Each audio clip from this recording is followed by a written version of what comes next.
hini ya wasichana na ya mamanzi, sote tuna anika issue, tunalete zote, tunabonga girl talk, tunaziweka kwa light. Wewe na mimi tukiungana tutafight, weka mezani pata mizani ama vipi. Juu ya meza twazianika zote, juu ya meza. Wewe na mimi tukiungana tutafight.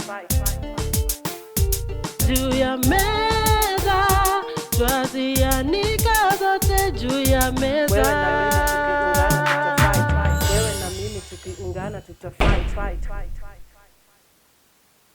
Hey, what's up guys? Niaje wasee. Tuko hapa ndani ya ama ni ndani ama juu? Juu ya meza. Girl talk. So guys, hii ni session ya girl talk. Kama unaona kwa set tuko tu magalde. Yes. Yeah, so Okay. you know Kenya inaenda kuongelelewa hapo itakuwa something very heavy. Yeah, so join us. Kama uja like, please like, comment, share, subscribe. Share to as many people manze. Yeah. So unaje tunaongelea leo. Topic ya leo kwanza nilikuwa ninangojea kwa hamu bana. Topic ya leo bana ni body shaming. Body shaming bana. Mimi sijui kama nyinyi mshawahi kufika place cause in our society today there are many opinions about how women look. And to others sijui tunasema thick is beautiful, to others thick is too much, to others thin is but so today we're going to talk about body shaming. And we want to know what you think about this and as we continue with the conversation, so keep it locked as we talk about that. So guys, have you ever been body shamed? Okay, I wouldn't say I'm shamed, but I was a bit smaller like before now. Like when I was in high school, and also when like part of my university I was a bit smaller. So unajua watu unaenda kupanda matatu unasikia size yangu 1 GB.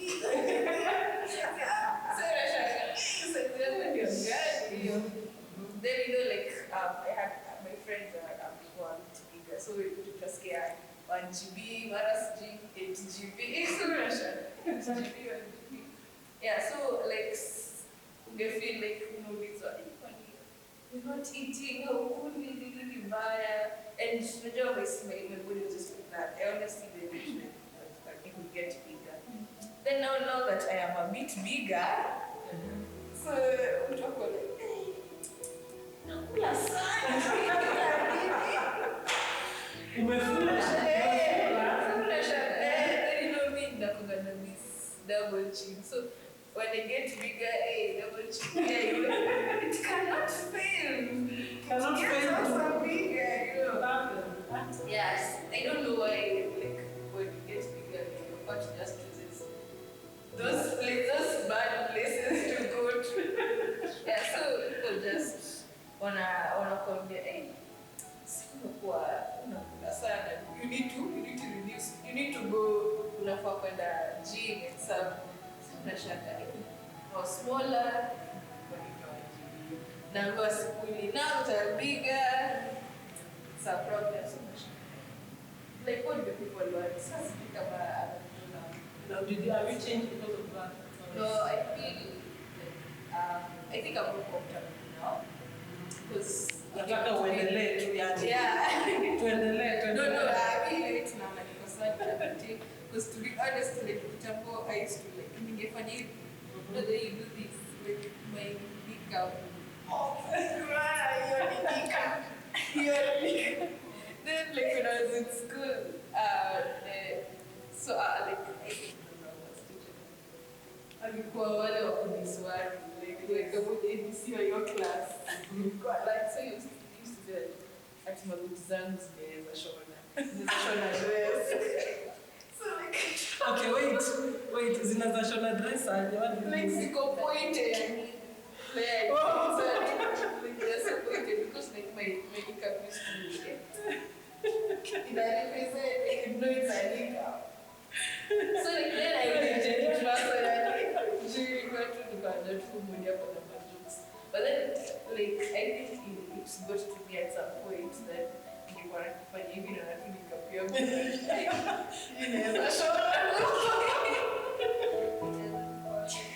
yeah, I think it can probably affect some point.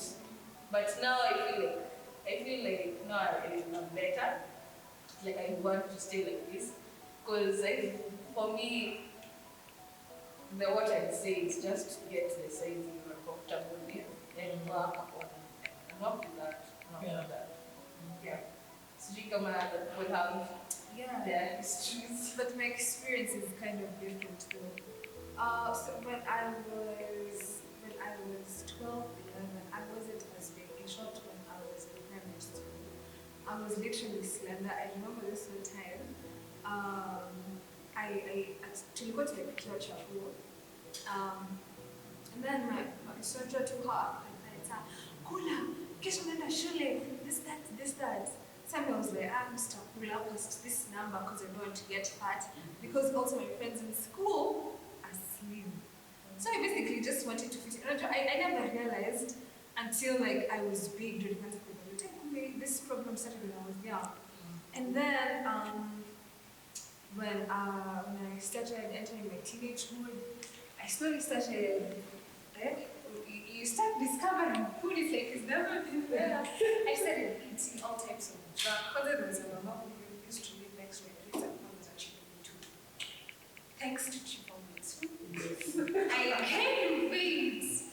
And yes, and I remember I used to when I was in primary, I used to perceive myself as small, And now I'm entering high school, I still have that mentality. So when I entered high school, I would come across some friends of mine. They're so small, kuna mwingine mkubwa and stuff like that. Sasa mimi sikuwa naelewa mimi nilikuwa na join primary, if you're small, all girls have to be small. But big bodies are associated with guys most of the time, right? So when I think high school, I'm confused. I'm in Form 1, first term. I'm trying to get things together. I'm just trying to settle. It's high school. I'm excited. At the same time, you're coming across different people, different everything. And that's when people point out, hey, you're not plus size. You're not plus size. You're not plus size. So all of this is hitting me left, right, and center. I'm like, what? Mimi ninajua mimi ni mimi ninajijua mimi amsima. There's nothing anyone's going to tell me. I'm model. Say zero. And that thing really smoked for some time. I remember this time we were kind of benches and our principal just from one.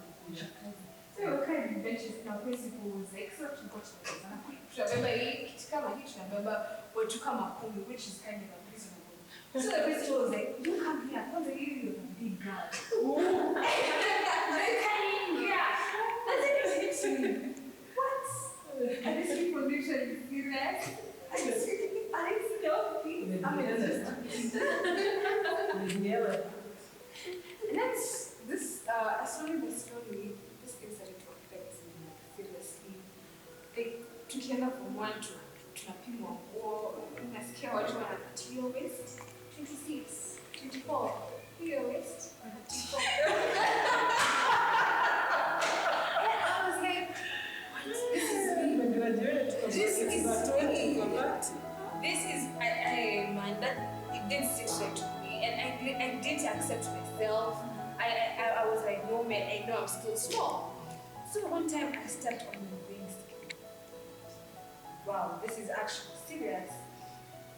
And I remember I was so sad, and I didn't want to come to terms with the fact that okay now, well, now I'm like this, and it was disturbing. And I remember I felt into depression, and I remember I questioned myself, and I was like, why did I have to eat all of that? Because after class 8, we stayed a long time at home, we stayed for like 3 months, and I realized, okay, probably that's when I gained weight, but at the same same time, it could just be adolescence. And I remember I blamed myself a lot, and I was like, now no guy will ever look at me because I'm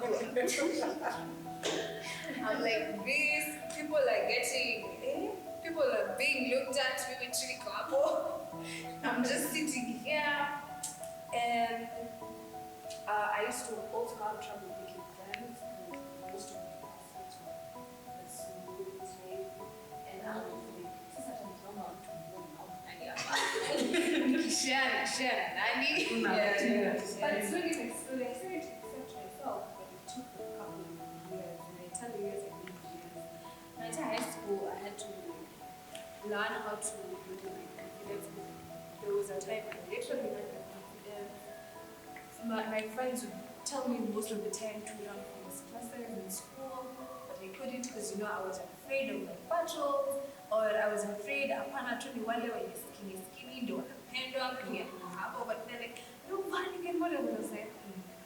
But looking back now, I should have taken that chance, and I'm here to tell you, if you're there and uko na potential, just know you're pretty with your extra patrols, with your chubby cheeks, with your double chin, with your makeups. You are fine with accept yourself if you're not comfortable with how you are. Like at some point, I started getting concerned with my weight, and I was really overweight and too much. And it was really affecting my health even in school. So I literally started to work out, and I say I'm content where I am. I'm really happy. I'm also grateful because I have a really strong support system. I'm really grateful for my friends and to God. I'm really grateful. And also, it's genetics. How would I have been so stupid to say, oh, and work so hard? You didn't use those tubes got two balls. You know, when I can't go, then you can't do it. But now I'm grateful, I'm content. And yeah, that has been my journey. But I think, even as you were saying that, it makes me think that this thing of kink shaming starts at an early age. For most people, like for most people. Because when you were telling the story, I remembered when I was, by the way, when I was in I was very slender in some way, but then I was very tall. And of course, in our days, back in the day, like we had these teachers who, I don't know, not all teachers, but there are some, mtu ametoka na stress yake anakuja, but the way they would even label you would make you feel like you're just, like, you're developing, and also whatever people say about you, especially if you're an adolescent, or a teenager. Because I remember there's, people used to talk so much about my height, and then of course I was, I felt like my hands were so big, and then my nose, and so there were those teachers who would come and say, or then again they would come, kuna mmoja alikuwa ananiita giraffe. Wait, giraffe, what are you doing there? So it reaches a point where like you're not confident about your body, the way you move, the way you feel, and for a long time, for me as well, I took time to really believe in myself, the way I look also, because I was like, I was not confident enough. And of course, to make it worse, if you have like classmates who want to make fun of you, they add on to the injury, and so they make you even feel worse. You feel like you don't have kind of like friends who are with you, who are supporting you, so you feel left out. You don't have clique to be with. Yeah. So for me, it was very difficult, and so I was always like alone to some point in high school. Of course, then the weight comes in. I think it's part of growing. Yeah. The baby weight maybe shared around maybe after Form 4 there for most people, but I would get that kind of, you're too big, when hujamaliza shule unashinda shule, umekuwa mumama, such things. Then you're like, why is this comparison there? Yeah. So you grow up with this thing of like, who am I? And as a teenager, there's this thing of, there's this psychology theorist that says there is a teenager, Eric Erickson, he says there is the part where there's identity versus role confusion. So if the teenager does not get their identity as an individual, then they will have some type of confusion of who they really are as themselves. So for me, I think it really was, it's really stuck. Hizo mkono kubwa, So, sometimes I used to hide my hands, even when I was in high school, like seriously. I never used to like my hands. I used to, like, when I never used to like, I used to know that I'm really tall. I represent this carnivore animals, giraffes. The giraffe fraternity. I'm part of them, it's just that I don't have the spots. The print rather. Yeah, so it was really bad. And I think also, like, if you're a teacher out there and you have like girls, especially like girls, even boys rather, and you're teaching them, please learn how to talk to them, especially if you're addressing them when they've wronged, they've done wrong or whatever. Because easy to say what's in our effect. Whether you think of it or not, it affects you in some way. So, and I call you and say, you guys were criticism outside you.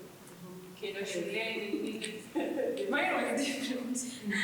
Mine was at home. Can you just imagine? Where you expect that people will understand? Comes from my father, comes from my sisters. That's really different. But God is faithful. I didn't really realize it. By the way, when you think, you don't see it yourself. It takes time before you see it. So before I realized it, it was like doing a serious thing, So anyway, after those criticism, my dad was feeling like, what? See, tutakuwa so mlango. Tutakuwa so mlango no patient. So those things went, I think, really should have needed. You even used to go around and do mlango na any door you see, that's yeah, imagine. So it went. Yeah, it was really well, anything you want to eat, I don't know either. People would just say, I don't know. Can you imagine? What? You will have to sign. So it was nice. But slowly, I get it. Yeah, I'm going to feel for. Actually, because of my age, age like 5 years, not that serious. You maintain, but you can't say, 25 hours. So you see, you're used to that. So one thing I think people need to know is before you body shame someone, share your number. Share your. We already know. We are dealing with it. Yes. We know. Yeah. Mine was when I was young. It's from someone from the church. Can you imagine? A place where So yes. bless you. Unapenda kumwambia wa ile anaongea pole pole. My friend, we just want to know, to tell you that we know. Yes, tunabeba kama we know we are big, so you don't have to remind us that wow. Right. I know. I know. Wacha nini na sisi? Tunatoka kwa nyumba kucheka wasema leo tumejana. Hakuna vile tunatoka nyumbani kidhani tuko msiba. So, you just want to people we know. Me just I know. So please. You don't have to remind people. And huwezi jua mzee anapitia nini. Unaweza kuona kama ni fun, kwa something that imechangia sana kwa body shaming in social media. Yeah. People are trying to compare. Yes. Kusema mbona utoshani kama Sharon, mbona ukai kama tuseme kwa mbona wewe si kama Nicki Minaj ama something. So me I just want to tell people tunajua, we've accepted, tunajua na msituambie because we don't know what we are dealing with or what we are going through. So you don't have to remind someone. Kwanza me, hiyo it's that one stuck. Imagine someone from church and show you what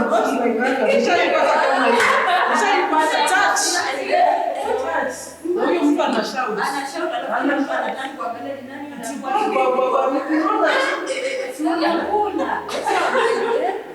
excuse me, I know. But then the people who actually, when they are stressed, they add weight, and the people who lose weight. So somebody might not be knowing why you're going to go. Maybe you have some hormonal conditions, some hormonal imbalance.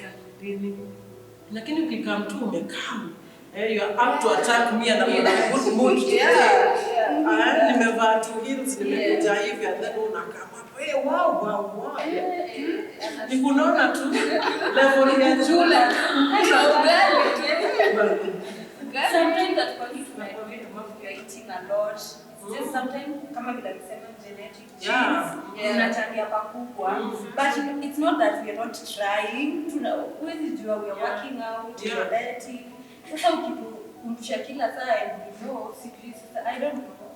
Inafanya you feel stressed. I have a friend and he was recently telling me he's trying to to lose weight and it's not a shame. It can also apply to men. Dudes, He was telling me he's tried literally everything to lose weight. Like hadi ameenda kwa daktari anamwambia wewe watch out, be very watchful of what you eat, exercise daily. So every day he goes for almost jogs for like almost 10 kilometers and still there's no weight loss. He's tried apples like vinegar, he's tried diets, he's tried eating only salads. Nothing has happened. I don't know what his condition. It's not. I don't know if it's a condition. I don't know anything concerning that. But nona when you literally don't know anything. But you're the first one to point out, oh, you're fat, oh, you have this, look at your cheeks. No, relax. Like he tried. Is it your body? He tried. He's tried everything. Like nothing has happened. Probably you just need to give it time and see what happens. Like you don't just attack someone because you literally know nothing. And those people who usually do that, then they either are in two categories. Number one, either they're even worse than you, number one, or they have no issue in losing weight. They have no struggle in losing or whatever. So they feel like they can body shame you and call you all sorts of things. And so it's not right. You should. I think you should know someone first before you just go and blurt out. You don't know what that person has been doing. Maybe that person has gone through some loss that's making them. That's their way of coping. And maybe now they are coming out, but you just want to bash them and bash them. So like I think let's just be sensitive when we are talking to people and when we are addressing people. Let's just be very sensitive. Also she's mentioned sensitive. When someone gets defensive about their weight or something like that, don't call them sensitive. That's not being sensitive. Wanajua. Like she said, we know. No. I know how Association of we know. Yes, we know. You're too sensitive. Unafaa kuwa mgumu about what? Na wewe ndio umeanzia topic. By the way, if I come at you, you're going to have to itabidi me by the way that thing of kwanza watu si atina nini lakini watu wachache wengine wako sensitive. Because mimi nishawahi nilikuwa nimetoka meeting vizuri nimefurahia niko naenda kuserve chakula nimejianza naenda kuserve na mimi sasa ndio I'm going to and then I bump into this person and so she's not seen me for a long time and I shout in front of pastors and elders, hey! And I don't know how she said it. Hey, na hii siku hizi ni kukula tu unafura kwote. My goodness. Until I was like, hey, am I popping like balloon? What's happening? Like it's not right. Like seriously, why are you? Okay, so unaniambia ndio nifanye nini? Unaniambia ndio nisaidia ati, like it's not bad the way you're saying, like it's not bad like you worked your way through losing weight. It's not bad to tell someone, but say it in a way of care and kama uko na good intentions. Si kama uko na makasiriko, but I don't spoil my day. Yeah. Wacha tu nijifurahishe, nikule kama ni kuku nikule vizuri, kama iko na mafuta mob ni sawa, nikule tu. But if you are up to help somebody, up to help, we encourage, you know, like many of us, like for her, she had some people in her family who actually shamed her. But then, even in that same family, you know, you can have people like people who are close to you, your sister. They might tell you that, but in a good way, or your friends can tell you that squeeze umenona, but you don't feel bad because you already know the language.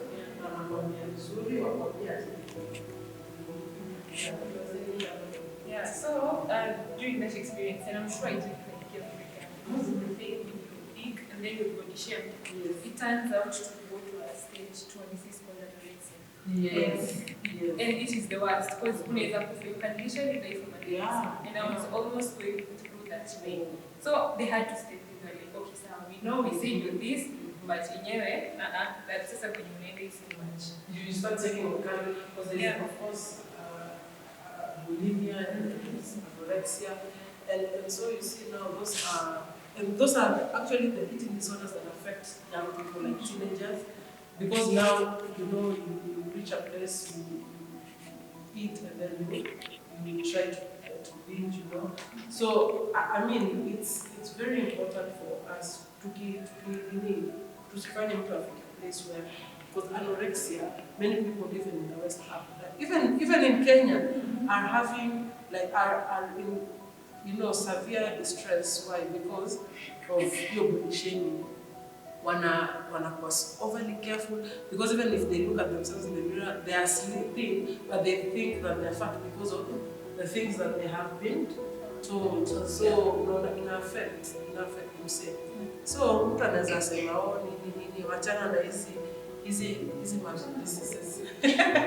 Chana chips, chana bluebird. Hizi chips. Iskari yote. Nilinunua tu iskari last month.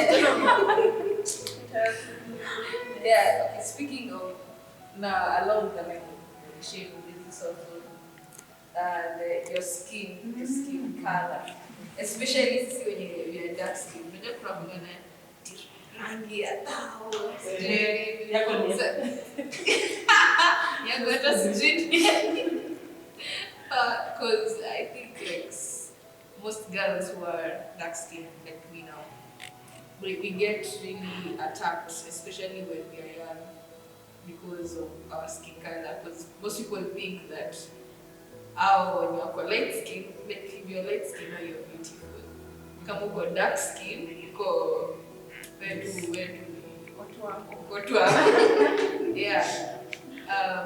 Because with my experience when I was in primary, there's this guy akaniambia nakakama makaa. Okay, so there was a lot to laugh. But no, it's funny. It's fun. It's very funny. Yeah. It's very funny, but at that time, it wasn't fun. It wasn't fun.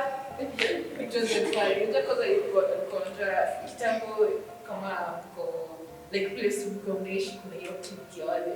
Yeah. Wale wase, you know, like wale those guys. So imagine all those guys wanapita when you waka. It was really hurtful. Like I did most of my high school, like I didn't look on a shanga. Like if someone would approach me like a guy in Kanashana, so would say like so like I always like, even when I dated anyone, I always knew that he was like yeah, like I always knew that like I was you waiting for someone to tell you boo. So you know like you're always on your guard. Yeah, you're always on your guard.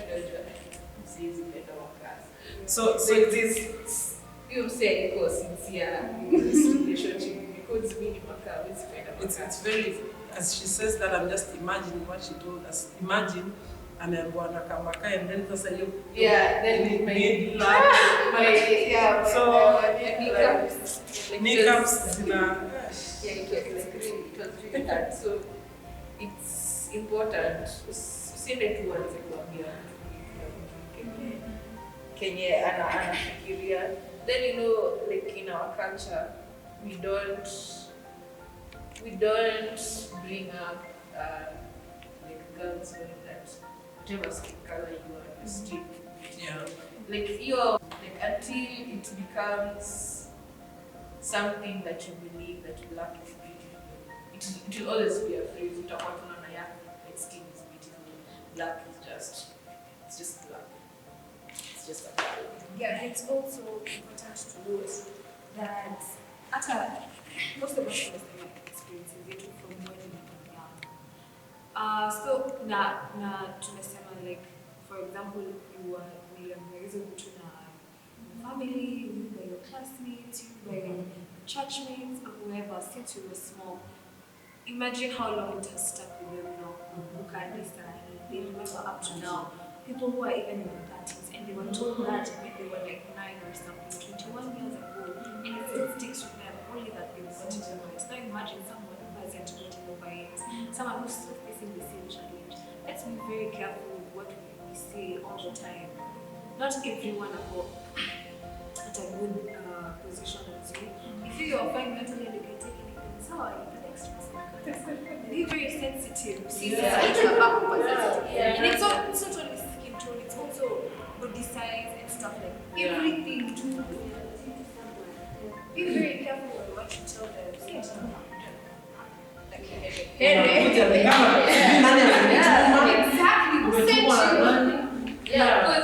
for me, I feel like that day who told me that she doesn't even remember that. Yeah.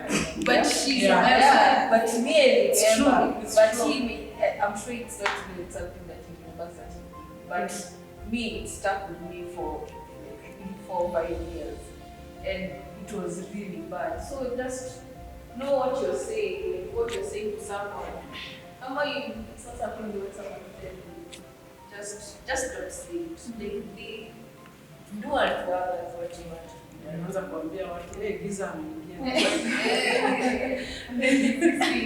I don't know if it's true. Like if you're dancing, you have to try harder to prove yourself. Maybe it's like have you found favor with your skin? As in to make them to be true. Yeah. Is it? That's what people believe that like sijijieka hapo, sijui ni nini watu wanataka light skin, but what I can remember is pale nilikuwa nafanya my attachment, people used to believe that ukiwa light skin wewe ni wale wasichana wa club, hivyo ndio mimi sasa nasema. So nilikuwa nikienda job kwanza after weekend, ulikunywa, so ulikuwa like hakuna mtu anajua kama ni light skin, hakuna mtu anajua wewe ukunywangi au ufanye hivyo.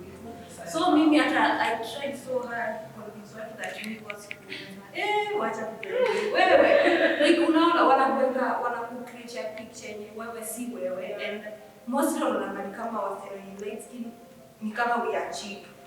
So if you're working somewhere, unaona so many guys wanna try to approach not because they love you, but because wanataka kuprove your point, like let me show you, wacha niwaoneshe vile wanasemanga about light skin. Hiyo ndio mimi the experience. Yeah, another stereotype is that dark-skinned girls are associated with strength and light-skinned girls are associated with weakness.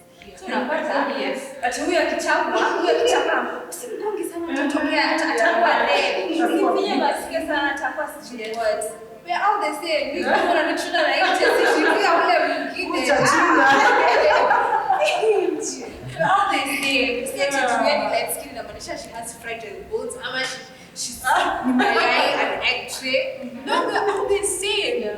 And she said, this one is dark skin. And I tried to imagine kwa mtoni wao baki hapo. Oh, ngoje na sana.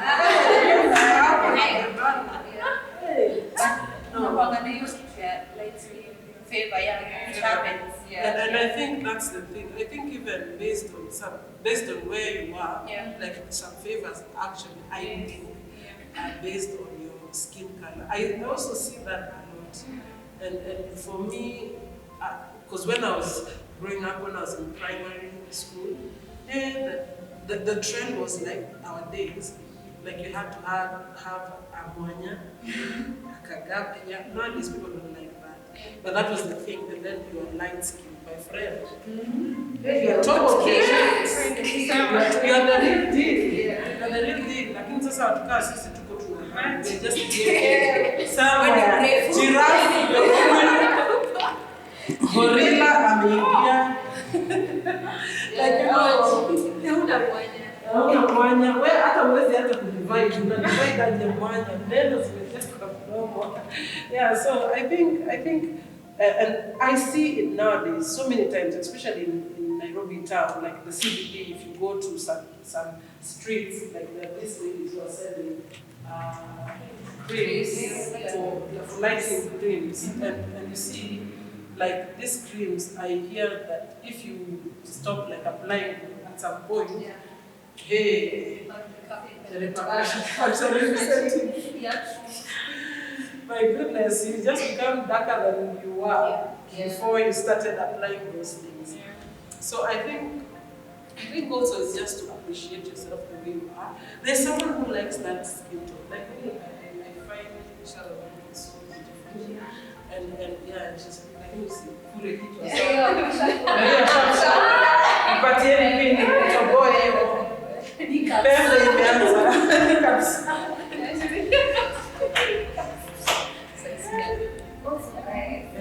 Do you mostly notice that the society has idolized women for like, let's use the term assets? Like Mara, this one, she doesn't look attractive because she has a smaller bust and a smaller bum, or stuff like that. Yeah. Have you guys ever come across such encounters? Yeah. Once that one, I don't know, based on the setting that you are, sometimes some people will be like, hey, you're too slender to become a wife material. Huyu atakupikia, huyu atashika sufuria. Tukikuja wote, tukikuja like in-laws, ataweza ugali taiba, like, you know, those kinds of things. And then now it goes to the other, on the other side of the coin, unapata maybe too big, anasema, huyu atakumalizianga chakula. Atakukalia. Atamaliza tissue. That is one of the latest lines I've ever had. So there's this one, some days when I say, like, not the people who are not really blessed by the Yes. akona tu minji. Okay, that's funny. Yeah, like it's like you can't all be blessed equally, and you can't all have everything that's equal. Maybe I have a bigger front than a back, or a bigger back than a front, and it's okay. That's why some people nowadays they want to add. They want to ongezea, and maybe uende kwa mtu mwenye ni monoko, akweke really bad things and it becomes really worse for you. So just accept yourself the way you are. You can't all be like those models. Or GQ or Vogue. We're just the way we are, and you're very beautiful the way you are. And I think even in high school, you'd find like those chicks who don't have like they have beauty, like it's. They're not big, rather. So you find that like they would take socks and then they like try to lift them, especially so that they can feel like they're, you know, like the rest of the other girls. And also, like it's funny how some people who also have like big breasts, they have issues with their breasts because they feel like this is too much, too heavy, mzigo. Yeah, so it's like life is funny that the things that sometimes you want are the things that someone else doesn't want, and vice versa. So to appreciate what you have is very key, so that you don't go to extra miles of damaging yourself and even looking worse. Unaanza kushinda mtu anakaje, unaenda unafanya surgery ya hips, surgery gone bad. Yeah, like this is a quack. Kutengeneza nini? Unaanza sasa unaona mtu anatembea mpaka pia kutembea ina change. Why? Because kuna surgery gone wrong. It's also I want to encourage Saa zingine inakuwa tu genetics. Don't stress yourself too much. And don't let what people say get into your head too much. If you have a smaller bust, that's okay. Accept yourself. Probably even your shoshu was like that, or your mother, or I don't know, genetics. You can't explain genetics. But if you're not also content, you can work out. I would rather someone works out to get what you don't have than you go to this mambo people. You can work out. You can work out to get those extra features that you want.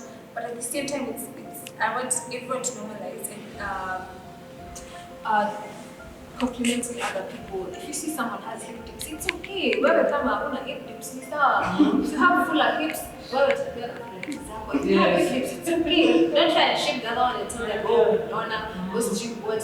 If you have a smaller waist, it's okay to tembea na hiyo yako. Usiambie mwingine ati oh, uko na kitambi, fatals and what. If you have a bigger bust, encourage people. It's okay. It's okay. You're beautiful the way you are. Usifanye mwingine pressure ati manipulate ajazange masocks ama tissue. Everyone is okay the way they are. Nakumbuke kila mtu ako different. I was telling people that previously, imagine if God sat down and said, everyone will have this kind of feature. Kila mtu, we would all be looking the same. Imagine how this one would be. So imagine everyone would be having this kind of hair, this kind of skin. This one would be so boring. Yeah. It's okay. It's high time now we wake up and embrace diversity. Yeah. If this one is slimmer, if this one is medium, plus they're very different body types. Ectomorphs, endomorphs, and mesomorphs.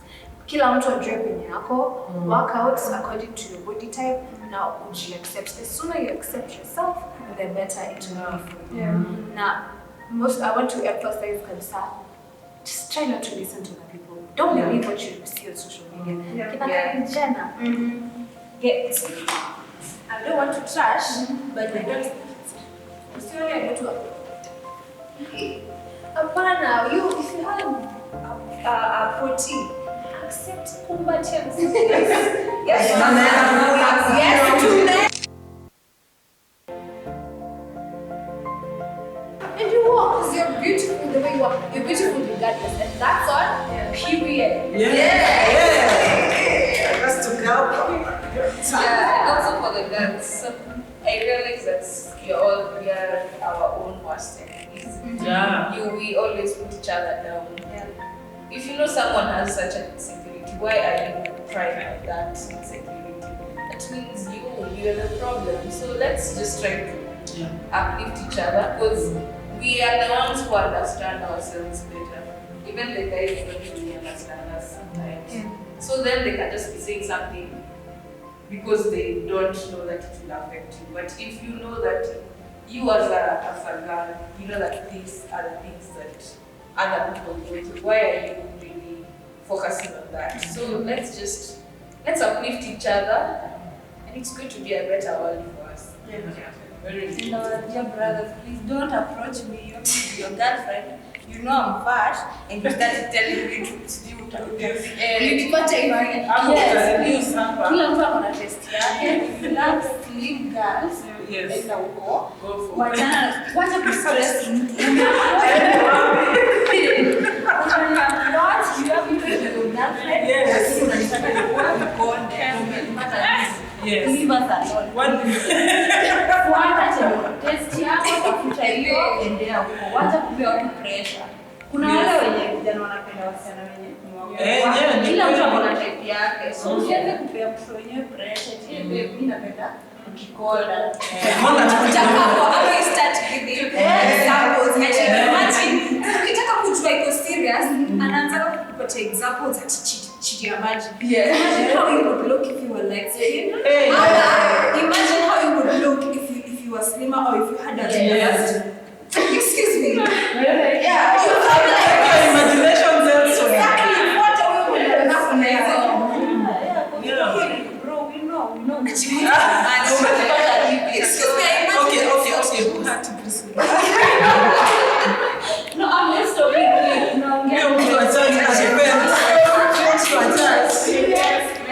by the way, I can't see the shit of Kama. If you don't love the way I am, usianze kunipea sijui nafanya masita set kufurahisha because nimejua most people are trying to work out because of pressure. Yes. Alafu And because of pressure haita work because akili yako ifanye unafikiria tu sijui nini. Exercise ni kitu nataka wewe mwenyewe ujitolee, like you're comfortable, taking your time. Si eti sasa mtu amekwambia fanya ufanye, it won't work. So mtu ache. Oh my goodness. That's a little Alright, I hope you've gotten something. I don't know what last one, starting short. I'd say all of us, I think, we're all meant to be God. So whether big, whether small, that is who God wanted us to be. And if God said you're beautiful, so for you to tell me otherwise. So let's also embrace ourselves. We are all creative, was creative. So by love, that's it.